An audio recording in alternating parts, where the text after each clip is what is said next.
I choose to remember us whole is an installation as invitation.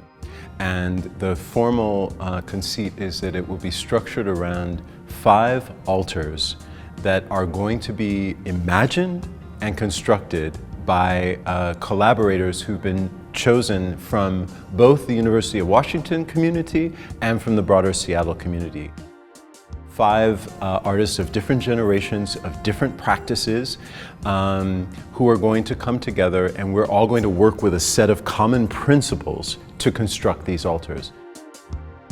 Each of them have their own practices, their own reasons for making, and they're bringing not only their artistry, but they're bringing their philosophy, and they're going to bring their questions, and those questions are going to absolutely be the engine of their making.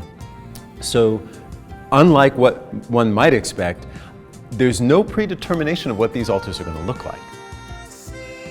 In addition to that, there will be a 6th altar that's kind of like the mother of all of them that will be installed in the Henry Gallery for a period of time preceding and then following this invitational that we're going to be doing as a one-day in-person processional that is going to move among the different altars.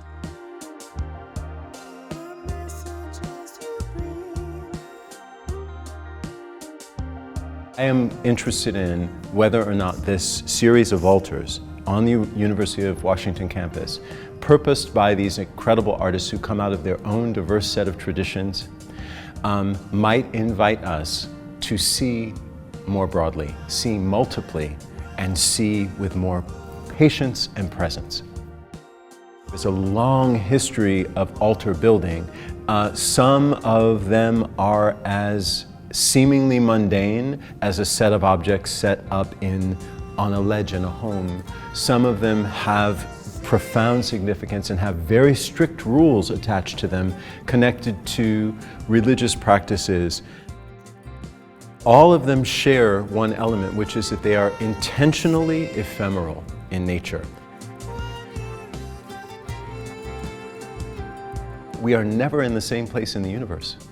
We are always moving. We are always in a new location, which is profound, because I think a lot of people think we just sort of are stuck in, we may travel around the sun, but we're fixed, and we're not. We're hurtling through space. And that is the kind of thing that I want to awaken. You know, we are actually never in the same river twice.